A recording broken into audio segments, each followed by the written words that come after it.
All right, good morning. What we're looking at today is a, this truck's been around for a little bit, but we are looking for, he's complaining about the exhaust pressure sensor coming active, going in and out, and we see 8,067 counts. I don't even know how it gets that high. But then we got a 2554 data erratic, 139 counts, 2373 exhaust pressure sensor circuit, voltage above normal, voltage shorted to high source 6 times, and of course the 8,067 on 2374. All right, so then what I'll look at is the data. So right now we're looking at 0.88 volts. We got 29.50 inches of mercury. So this is going to be about, let's look it up real quick.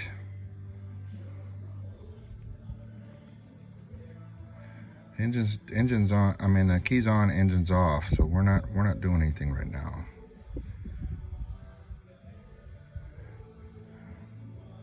So we're looking at barometric pressure. So you'll see that's about the same. That's basically what it's measuring right now.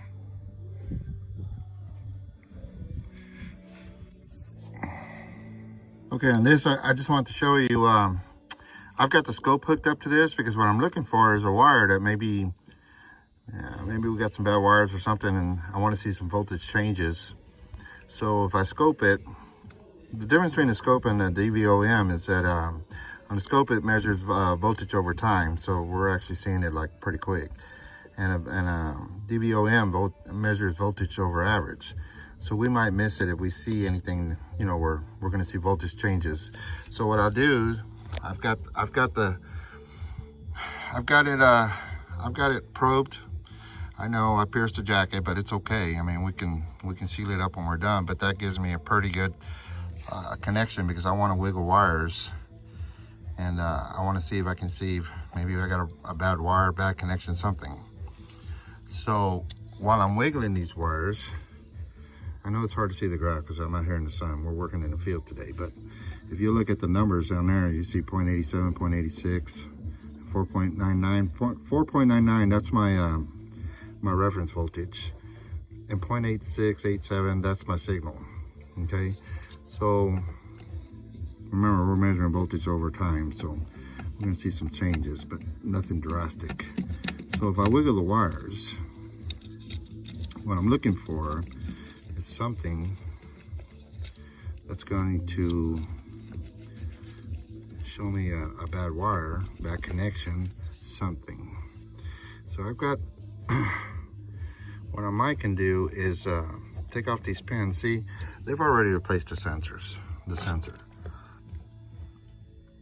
sensor's new, and somebody's replaced this connector. It's already been spliced. It's already been replaced. So do we have a bad splice? And I don't see anything wrong with it. You know, do we have a bad connector? I can wiggle the connector and see if I can see any drastic changes, and I do not. So then I can wiggle the harness. So I've done all this all the way back to the ECM, and I just don't see anything wrong. But I want to show you something. If you look at the data plate, so if you look at, we got a 525 horsepower, and we've got a where's that CPL number 3320. Okay, so hang on, watch this.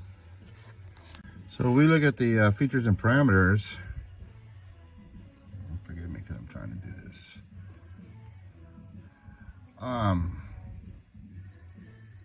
We're looking for the CPL number. Well, first off, if you look at the ECM code, I mean, what's that? And then, I mean, we have an ECM part number, but we don't have an engine serial number. All right. We're showing 2,050 foot-pounds. But look at our CPL number. It's 2919. That's different. That's not right. And then you got 600 horsepower. So the deal with this is that it's got the wrong tune in it.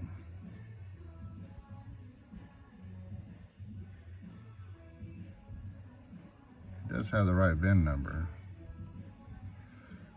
but you can increase power. You can make some changes as long as you stay inside the engine family. But when you start getting outside the engine family, you know, that's the critical parts list. I mean, that's your injectors, your turbos, and, you know, fuel system, you know, just different things, camshaft, what have you. And, you know, now technically he's derated himself. So this, one of his complaints is he's got poor fuel mileage, but, you know, this calibration is not correct for this engine.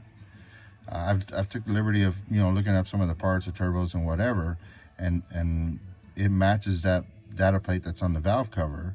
So the tune that's in this truck right now is incorrect, and this is why he's having some of the problems. Now that data intermittent incorrect or whatever code could be associated with that, because we're not getting what we need. I mean, we have the wrong injectors, we have the wrong turbo, we have the wrong setup, and it's expecting to see something and it's not getting it.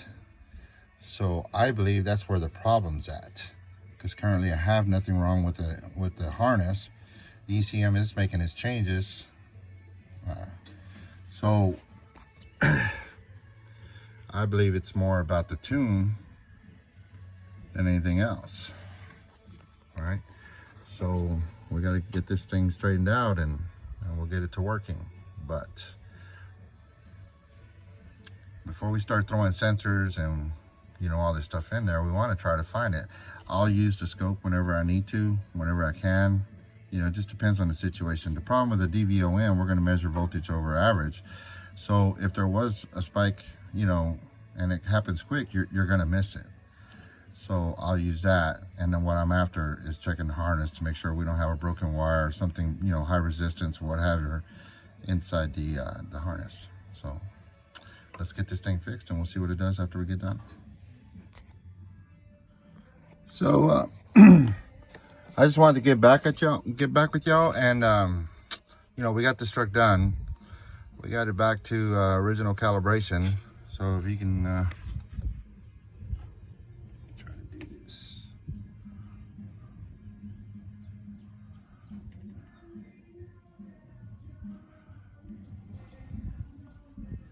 So we're back to our original calibration. We got our information in there. We got the ECM number.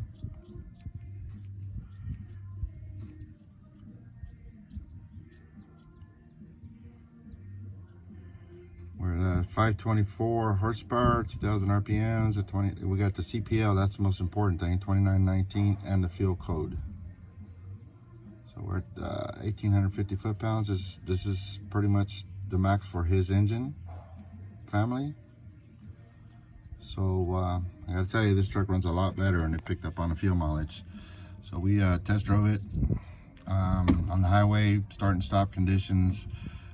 We took it on lease roads because this truck's a sand truck, so he's out on lease roads quite a bit. So we kind of shook it around a little bit, trying to get our codes to come back, and we don't have any more codes.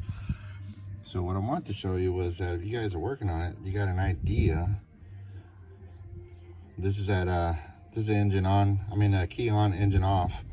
So we're just sitting here, just doing nothing. And if you look at the values, yours might vary a little bit, but it's not going to vary a whole lot. Let's see, we don't have any fault codes. I also want to show you, because I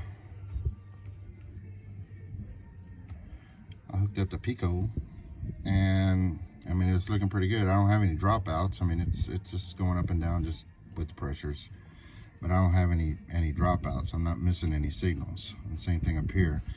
You know, we got 22.41 millivolts.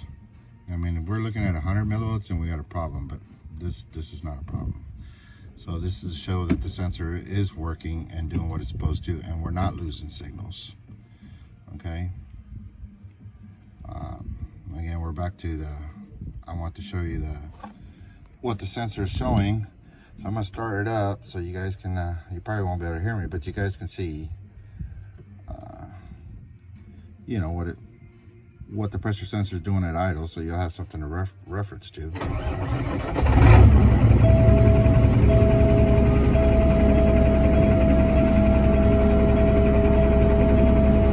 This is at idle.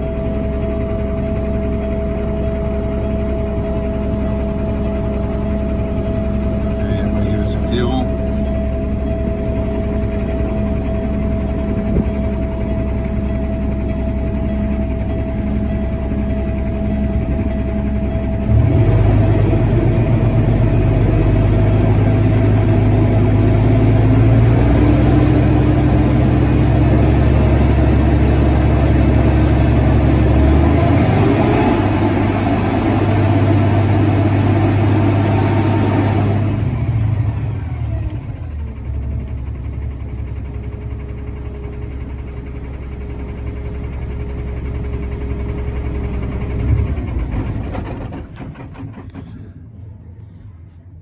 So I hope that helps you out a little bit. You know, the most important thing is, I mean, it's very rare that you're going to have this problem with this code, but basically it's all the same. Well, you know, you're getting codes for this sensor and you got a voltage high, voltage low, data erratic, intermittent, or incorrect.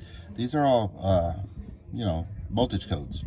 So what we want to do is test a connector, test a harness, test the ECM, make sure that we're getting what we're supposed to get. And we load test it. We load test the circuits. And the best way to do that is leave it plugged in. Okay. And take your measurements with the back probe, and you know, because that's where you're gonna you know, you want the circuit under load. So if you're getting that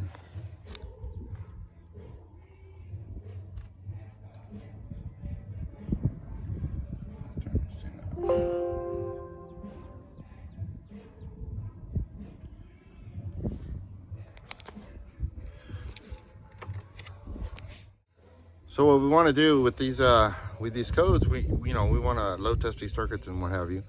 What we're doing is, I mean, there's 4 possible places that we can go. We can go to ECM, we can go to the harness and its connectors, the sensor and what it's sensing. So we got to try to do you know, what test can we do that's going to yield us the most information in the shortest amount of time.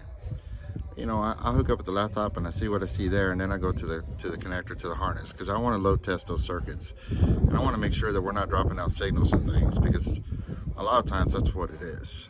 Okay, not all the times, but many times that's what it is. Then we're talking about the sensor. I mean, you know, sensor could be bad. Like on this one here, I mean, we it's pretty easy to do. So we check the tube for the exhaust pressure going to the sensor, make sure it's clear, you know. And of course, kind of cheated on this one because they've already replaced sensors and they've already replaced connectors, so it kind of helped me out. All I had to do was test the circuit, and of course, you know, on this one we have a bad tune. Okay, so replacing the tune with the original calibration, well, now we're back to good, and its fuel mileage came up, so that's a good thing. But you know, this is it's just to give you an idea. This is just a possible cause. It's very rare that it would be this. Many times it's going to be a bad connection at the connector. I mean, they have a tendency to go bad at the connector. Right behind the connector, the wires break, terminals get loose, corroded, bent, whatever. And then we're talking about the sensor, and then whatever it is that it's sensing. So we just got to get creative on how we can test this, so we're not throwing parts at these things. So if you have any questions, leave me a message and try to get back to you. Thank you.